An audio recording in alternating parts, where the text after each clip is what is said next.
Envoyer un email, une photo ou une vidéo de Paris à Pointe-à-Pitre, de Tahiti à Nouméa ou de Saint-Pierre-et-Miquelon à Mamoudzou, rien de tout cela ne serait possible sans les câbles sous-marins. Un seul câble peut connecter des dizaines de millions de personnes. La capacité totale d'une constellation de satellites est loin d'être égale à la capacité d'un seul câble sous-marin. Les câbles sous-marins au fond des océans, ce n'est pas nouveau. Le premier câble télégraphique a traversé la Manche en 1850. 7 ans plus tard, l'Atlantique. La fibre optique prend le relais en 1988. Désormais, plus de 450 câbles tapissent le fond des mers grâce à des navires câbliers comme celui-ci.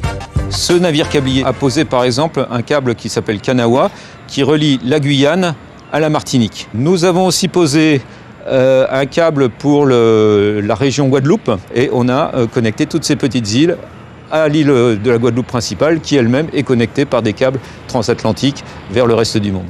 Des rails de plusieurs centaines de mètres accompagnent les câbles à bord. Ils sont ensuite enroulés dans ces immenses cuves pour former une bobine géante qui peut atteindre jusqu'à 7000 km. En mer, les navires vont ensuite dérouler le câble et interviendront lorsqu'une panne est signalée. Ces navires sont aussi des ambulances du numérique. Nous envoyons dans le câble sous-marin un signal optique qui va aller jusqu'à l'endroit où le câble est sectionné. Il va y avoir une sorte d'effet miroir. Le temps que met le signal pour aller et revenir nous permet de déterminer assez précisément où nous devrons aller envoyer ce navire.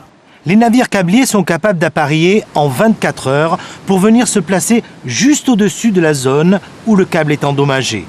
Cette mission, c'est celle du commandant.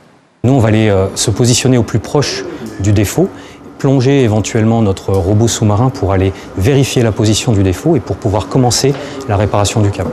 Le robot sous-marin, équipé de 5 caméras et de projecteurs, va d'abord inspecter le défaut, puis couper le câble endommagé grâce à un bras articulé et le remonter à la surface. Une fois à bord, les jointeurs prennent le relais. La gaine est dénudée et les fibres optiques sont placées dans cette machine qui réalise la soudure automatiquement. Donc là, on va le mettre dans un petit four. Je vais chauffer. Moi, je dis toujours, c'est comme un tuyau d'arrosage. Là où c'est percé, on coupe le bout, on remet un bout nouveau et on fait 2 joints. Une fois réparé, le câble va retrouver sa place au fond de l'eau en attendant la prochaine mission. Ces 15 dernières années, cet opérateur français et sa flotte de 6 navires ont effectué plus de 600 interventions partout dans le monde.